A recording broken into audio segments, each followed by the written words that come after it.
Number 7. Hang Seng and China market. This one is hurting India right now. China's Hang Seng index grew by 32% this year. But let me tell you the shocking part.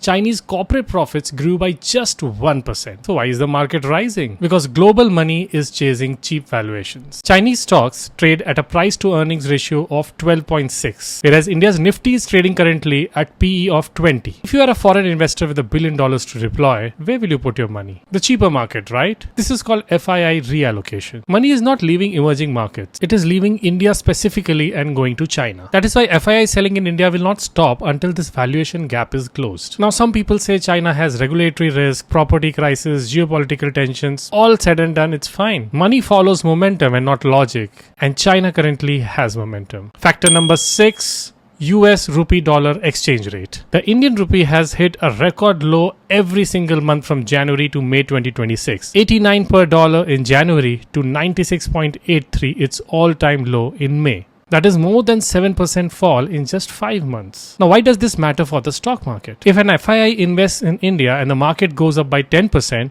but the rupee falls by 7%, the real return is just 3%. That is below what they could actually earn in US risk-free bonds. RBI has spent over $100 billion from its forex reserves to defend the rupee. Without RBI intervention, the rupee could be touching 100 right now. Let us now look at factor number 5, Brent Crude oil. And this factor is getting terrifying every day. India imports 85% of its oil. In February 2026, the Indian crude basket was at $69 per barrel. And what about today?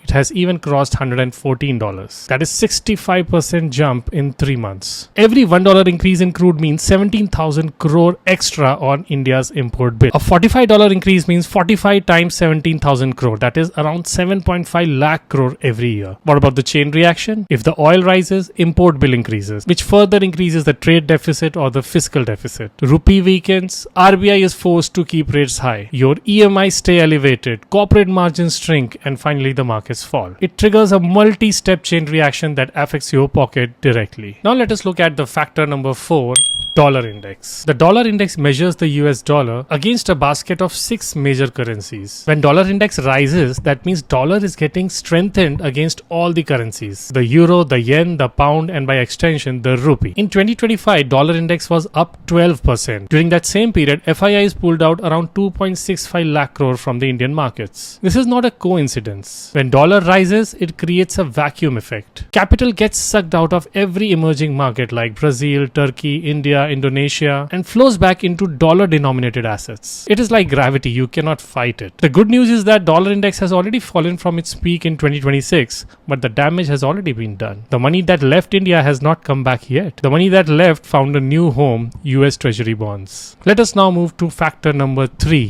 Trump's reciprocal tariffs, or what we may call Trump's tantrums. 26% tariff on Indian goods. 1 out of every 4 rupees of exports has gone to American tariffs. Now who gets hit? Not just one sector, but multiple sectors. Pharmaceuticals. India supplies 40% of America's generic medicines. A 26% tariff makes those medicines 26% more expensive for American buyers. Auto components. Indian parts simply become uncompetitive. Gems and jewelry. The diamond trade, which is a major export, gets crushed. IT services, well, not directly tariff, but it included more visa restrictions, more compliance costs, fewer contracts. But here is what makes this factor more volatile. It can reverse overnight. When Trump paused tariffs, the S&P 500 had its biggest one-day rally since 2008. That is the power of a single tweet. The uncertainty is the weapon, not the tariff itself. Markets hate uncertainty more than they hate bad news. Let us now talk about the factor number 2, RBI policy decisions. RBI controls the domestic engine, CRR, SLR, policy rates. But here is a trap.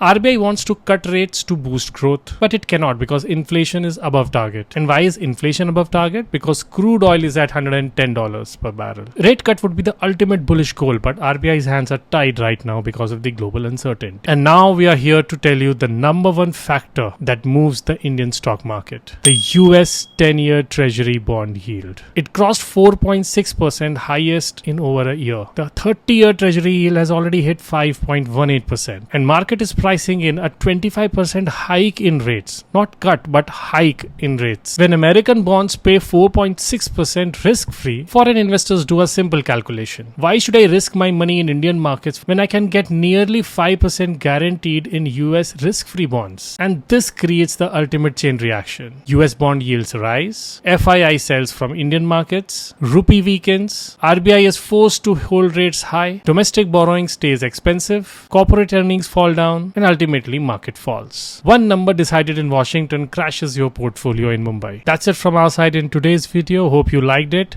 Share with your friends and keep following us for more updates.